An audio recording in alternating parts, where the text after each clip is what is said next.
we had water, I could wash my armpits, but I don't even have that luxury. Nope. We gotta get water. The downside of being in a school bus, you have to fill up your fresh water tank, and when you run out of water, you have to deal with the stench of each other. And I'm not that stinky of a person. Some of us are. In this video, we're going to talk about how we stayed at 3 different places along Florida's nature coast. A winery, a farm, and on Swanee River. And the best part is, we did it for all under 20 bucks a night. Keep watching. We're the Hildebrand family, and we decided to take a risk. In the fall of 2020, during the global pandemic, we purchased a retired school bus that we bought at auction, sight unseen, and took it back to our home in Tampa. From there, we spent the next 8 months turning it into our dream tiny home on wheels for our family of 5. We are following our life by design and currently traveling around the United States of America. Come along for the ride. So you still haven't put deodorant on? Still smell it. It's coming through the sweater. It's part of the sweater now. Well, after we left Sanford, Florida, we went back to Tampa, went and said goodbye to some of our friends one last time, and we got to eat at some of our favorite restaurants. Chop, chop, chop, and Social House. Social House, Chop, Chop, Shop, 2 of our favorites. Yes. Definitely must do. From there, what did? We went up We went up the Nature Coast. Tampa is located on the west coast of Florida, also known as the Best Coast, and also loosely known as the Nature Coast. So we decided we were going to drive up the Nature Coast to get out of the state, and that's exactly what we did. We decided that we were going to drive separately. We didn't have a tow hitch for our car yet, so we were going to install that when we get up to North Carolina. I also really wanted a little bit of time behind the wheel to get a little bit more experience driving such a big bus before I threaten the lives of my kids and, you know, my wife. Of course, everybody else on the road, oh well, sorry, back to luck. But no, I just wanted to get some experience getting behind the wheels. It really turns out to be quite a good thing because the bus is screaming hot. Forget about the Florida heat that's already brutal. You throw a 200-degree or more, whatever it is, engine that sits right next to the driver's seat. It's brutal, sweaty. There's no air conditioning in the bus when we're driving, so it definitely makes for some tough traveling down south. Looking forward to getting up to the north for sure. We took a lot of back roads going up through, well, basically all along our trip that we've done so far, but definitely throughout Florida. And I think that was really nice because there are some really cute sleepy towns along the way, including the first one on our stop. You may notice some new things about us. Some videos I have a beard, some I don't. And if they're out of sequence, maybe they're not. Maybe I just push it out.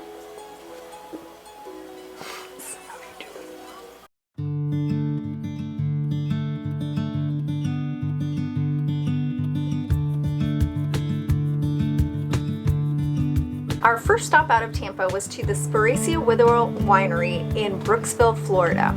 I remember driving up to this property and into the Brooksville area in general, but it was very hilly. In central to mid-Florida, you start to see these rolling hills, and it's just absolutely beautiful because when we pulled up into the property, we were kind of at the top of a ridge. On one side of the house, you had this beautiful landscape of grapevines filled with growing and maturing grapes, and on the other side, they actually, I believe, lease out some of their land space and then donate a lot of the food that's produced from it to the community, which is really neat. But they had beautiful watermelon growing, 2 kinds, as well as black-eyed peas, squash, and so it was just really nice to see this wonderful area only an hour north of Tampa.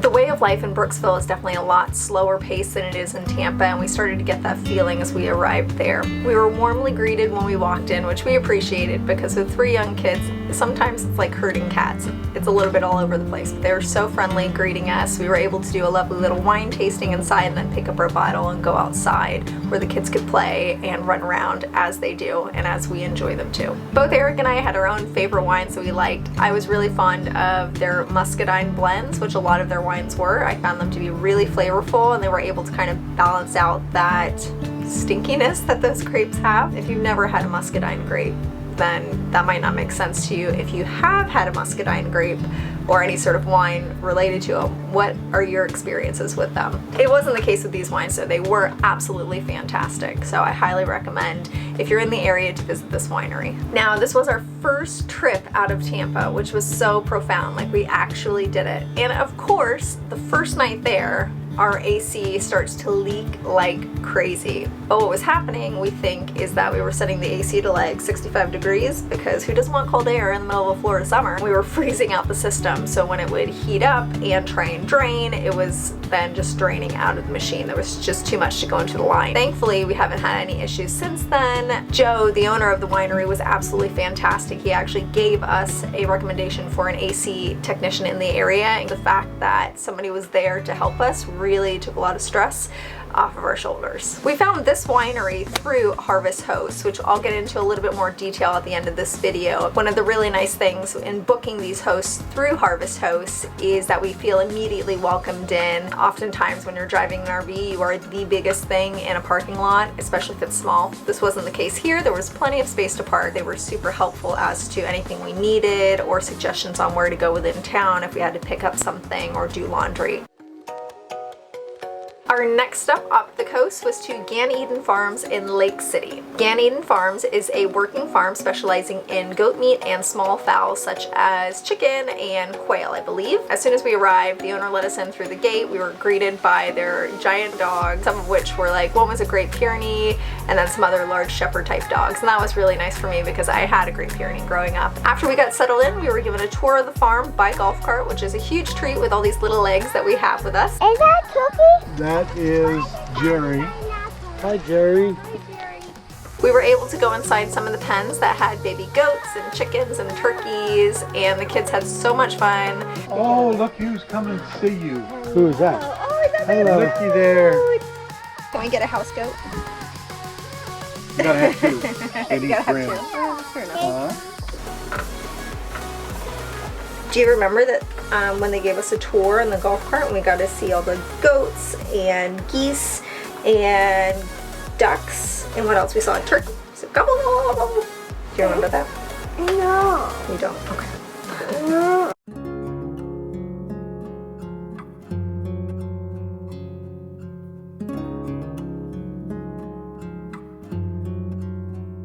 Our third and last place we found on Boondockers Welcome, which has now since merged with Harvest Hosts. Boondockers Welcome is more home-based. I would say the primary difference between Harvest Hosts and Boondockers Welcome in our experience has been that Harvest Hosts is more commercial businesses that have availability for RVs to come to their property, whereas in the case of Boondockers Welcome, it's maybe like fellow RVers that happen to have space at their homes, though sometimes there are exceptions to that rule. Our final host stay in Florida was along the Swanee River.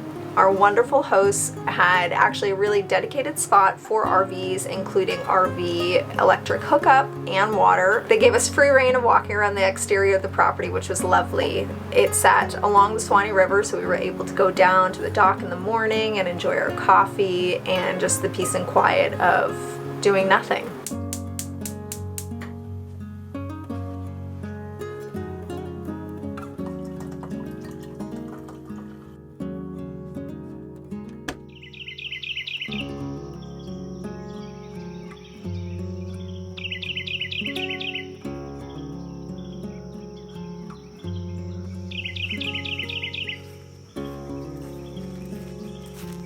It felt like such a luxury too at that point that we were able to plug in, refill our water, because it takes a little bit of time to figure out water usage when you're living in an RV. We do have 100 gallons of fresh water and 100 gallons of gray water tank underneath the bus.